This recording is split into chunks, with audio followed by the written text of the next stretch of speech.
Hi everybody, it's me Gin with Gin GinIngramArt, and I wanted to welcome you. I'm going to be doing a little paint along today. This is for all ages. Hopefully people can follow along, and I'll show you some of the supplies that I'm going to use to get my painting going. First I'm using an 12 by 14 canvas, but you can use paper or whatever you have available. I'm also going to use some white paint, some glitter glue, turquoise glitter, bright red glitter. I'm almost out of my yellows, so that's why they're upside down. These are apple barrel, lemon, or dandelion yellow, pretty close in hue. And then I also have some apple barrel Laguna. Okay, and then I also have some black. I'm using all acrylics. I'll use that with some water. I have a couple of palettes. Another one I used a little bit. I have the palette ready with the different colors of that I mentioned. They did run a little bit because I have plastic on my work table, and so it kind of tipped a little bit, but no worries because I'm still going to be able to use it. I have my paints ready. I also forgot to tell you to get a rinse cup or jar, cup, glass, whatever. I also wanted to share with you my inspiration piece, and his eye with his photography is just, I just love his vision. He's a local Aurora artist. So anyways, he's looking, he took this great photo looking west on, no, I'm sorry, looking north up the Fox River. And so we're going to go ahead and just try to make a focal point on my canvas, and then come out with my building to the left. So again, when you use a focal point, everything's going to be in perspective, and this is a great example of a drawing that lets us do that. And then over here there's kind of a mysterious type of brush here. There's the focal point. My straight edge is lined up with that, but right here is the Leland Tower. In the middle is the Downer Street Bridge, and I think that's what a lot of people can agree is what makes Aurora so famous and so beautiful. And then on this one, this over here is our building. This is a very nice family furniture building, and they have wonderful messages that they put up on their roof and their balcony for Aurorans, as well as a wonderful mural over here by our friend Pierre Lucero. And then right here behind here is Leland Tower. So we're just going to sketch that in real quick because that matters. So since it's the front looking, I'm just going to do the first face of it. The Leland Tower's nice and tall. I'm hoping you can see. And at the top is kind of a arch. Yippee! And then, as any Aurora knows, is our tower with our star, right? And so now we have the Leland Tower, and we can give it that perspective and give it some side. And then there's another building right in front of it a little bit.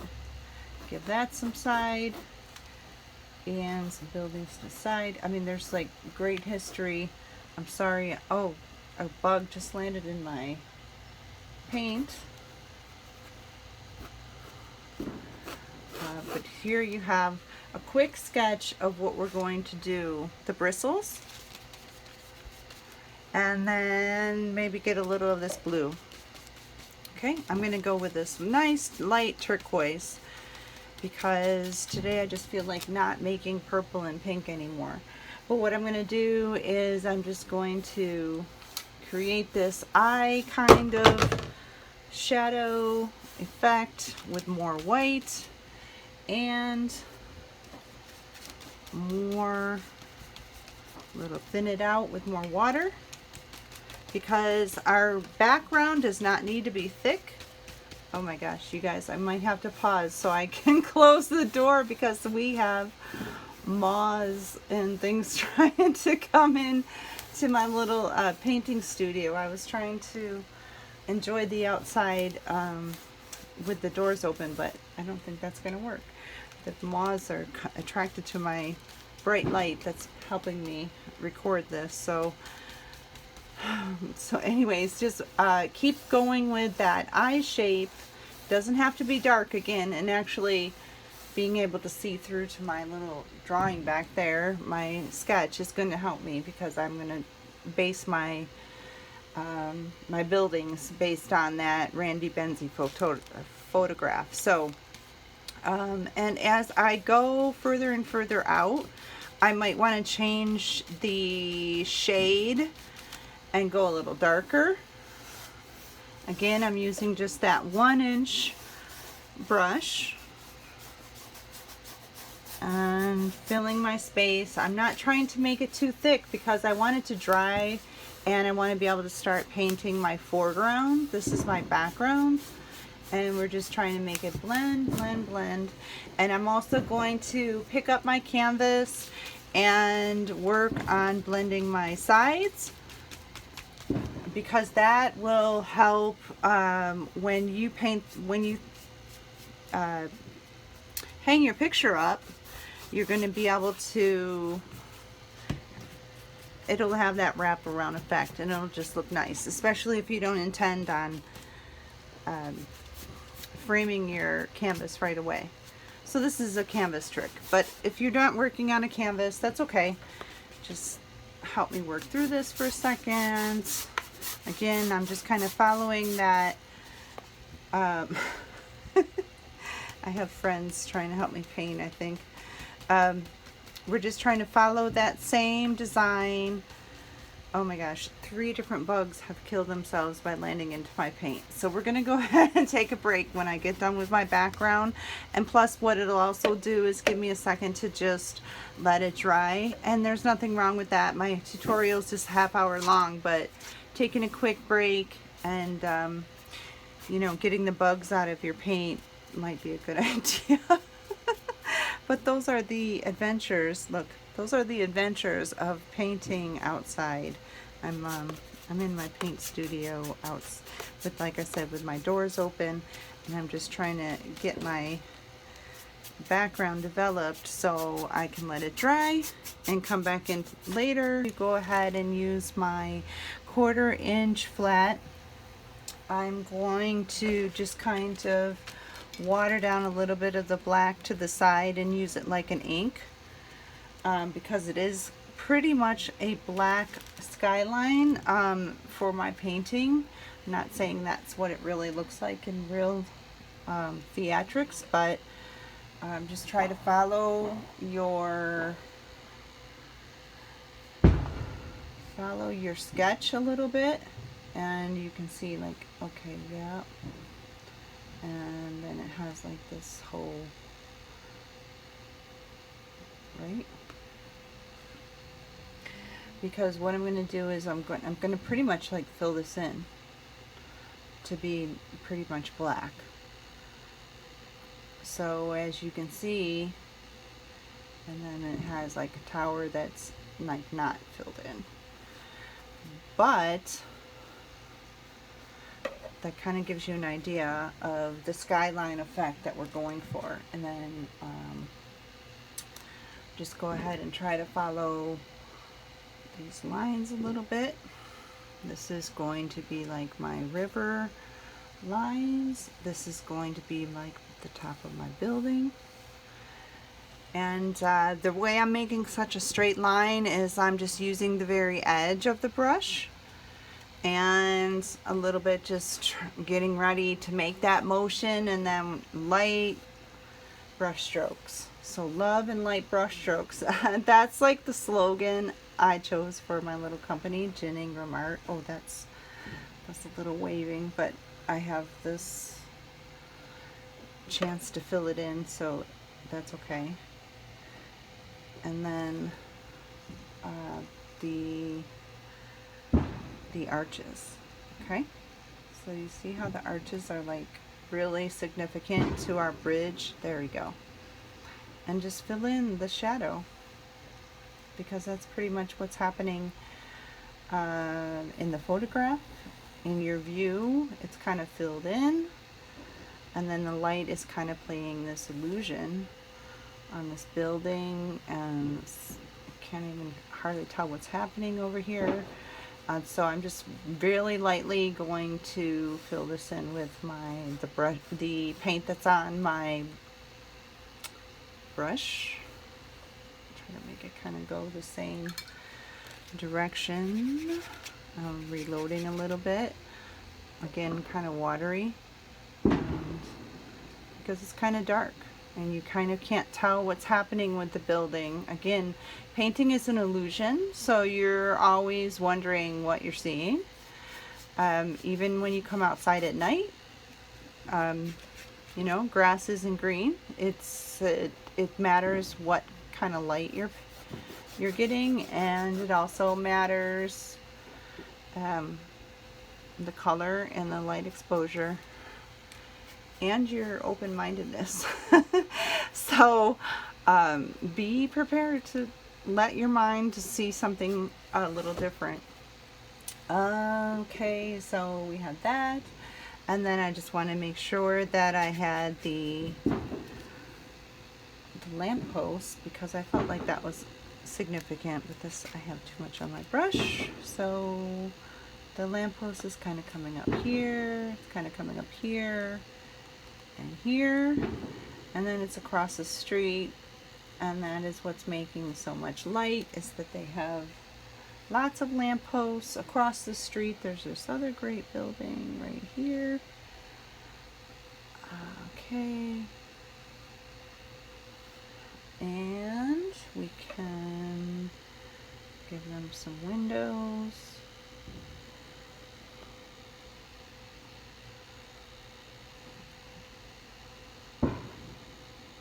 And try to come maybe in with some yellow, some white yellow, to give that building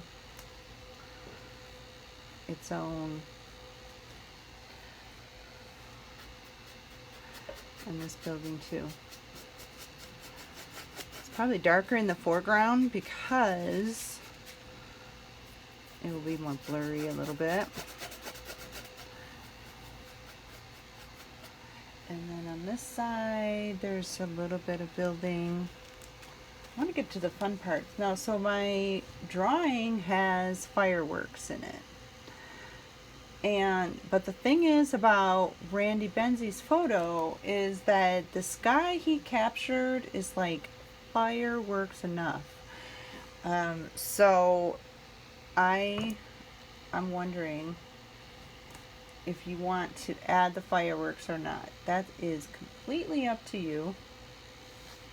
And this is so weird. And then we're going to maybe be able to come back and put the reflection in the water for this whole part. So my horizon and my skyline are pretty much darkened in. You can see how I'm just kind of letting some paint come off my brush and dry stroke it over here, and to give that kind of effect, like it's kind of out of focus. So let's do that again. This tutorial is a little bit quickened, a little bit sped up, and you're welcome to just, you know, take your time and then come back through and try to use some of the tips included.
Okay, hi. So guys, I want to catch you up where I've been. So as you can see, I've added just a little bit more detail where I thought I needed it. I gave waves into my river. I gave a little horizon line in the river. Gave the concrete type of color to this dark kind of dusk color to the building, as well as this, and then also adding some blue to my star at the top of Leland Tower, because that's, everybody knows in Aurora that that's a blue star that's lighting up. And then we gave this skyline a little bit of fireworks here. What I did was I just used my small round brush and I did lay down the white first, and now I'm coming back and adding my sparkle, which is my blue or my red sparkle, because those are the colors that I picked. And I'm just going over top of the white. The white's kind of showing off, and it's also going to kind of make it look like a glow effect. Like I said, the sparkle blue and red, once it dries, it will be sparkly. And I'm working from the inside out usually, and giving that sparkle effect. Funny, I wanted to make a purple one, so now I got a little bit of the pinkish red on here, so I'm just going to kind of blend it right on the board and show that it's kind of purplish. And let's go ahead and make a little purple to the side over here with the blue and the red. I'm not sure how purple it will be, but it's going to be kind of like a darker red with the blue sparkle. It's kind of purplish. And I'm going to go ahead and make the last fireworks that color. Hoping you can see up there. Yeah, you can see it. And just go over my white. Okay, so like I said, another thing I'm going to do, I hadn't added this yet, and this is a lot of fun. This is the Folk Art Glitterific. Okay, so when I put this on, it's basically like glitter in, you can kind of, I don't know if you guys can see it, it's just clear, some type of clear adhesive with glitter in it. But that clear paint is going to be super fun to put on top of my fireworks, and make sure my fireworks are really sparkly, because that's how fireworks are, right? So we want them to kind of stand out. And yeah, you can see the chunky glitter that's coming out on top of my other glitter paint. So I'm just going to put that right on top of everything on my fireworks, and when the light hits it, you can see the sparkles and how they trickle down. Don't fireworks trickle down? Isn't that like the best part, when they start like kind of disintegrating in the sky and you're like, oh, and like as they disperse. That's the fun part too, I think. So there's a lot of glitter. So as you can see, this is a light bluish green outline. I picked a photo that showed me a skyline view of Aurora. I used my focal point and kind of used perspective. Well, I didn't kind of use it, I did use it. And then I shaded in with a dryish brush into my buildings. Then I added my windows and my highlights around the reflection, added some motion lines down here, added my fireworks up here, added my skyline up here. I might go ahead and let some of this chunky sparkle needs to be up there right as well, because everybody knows when you see that star, you're home to Aurora. Okay, so we're gonna go ahead, add a little chunky, the last of my chunky glitter I sprayed out because it needs it. All right, that needs it. And there you go. So there's our skyline of Aurora with the fireworks.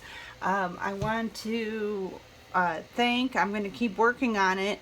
A lot of people know as an artist you're going to keep on working and working, and then get kind of bored with it until you start a new project. So work on it until you're inspired, and you can leave it alone. You might walk away from it and come back and say, I definitely need, like right now I feel like I need this skyline to be filled in just a little bit darker to show that that's not the focal point of the painting. And so I'm just kind of filling this in because it almost looks like kind of like bushes and stuff over here that's like kind of out of focus. I'm looking down here into my focal point of my river. The other thing you want to do is walk away and come back, and you might be surprised just exactly how different you feel about your painting. Is it time to do something else? Is it time to leave it alone? Or is it time to like add this final super great glitter? You'll decide on your own, and you'll know, and as you develop as an artist you'll know. And that's what I'm working on. I'm just developing myself as an artist and continuing to learn different medias. So what I want to do though is make sure I thank Aurora Public Art, because they gave me this opportunity at, like I said, at Gin of GinIngramArt. I'm doing paint kits, I'm doing paint parties. I used to do face painting before the COVID. Hopefully that'll come back at some time, because I really enjoyed face painting children and adults. And so now I've kind of moved to virtual parties. We can do lots of different things, but I appreciate your time. I appreciate Aurora Public Art for all of that they do for the city of Aurora. Also the Aurora Rotary, I understand that they have sponsored this event, and so I appreciate all of you, and especially Randy Benzie for letting me use his photography as my my muse, my focal point, because I really enjoyed, like I said, I really enjoy his photography and his views in Aurora. So thanks to everybody, and keep painting, keep drawing, and love and light brush strokes. This is Gin with GinIngramArt signing off. Thanks.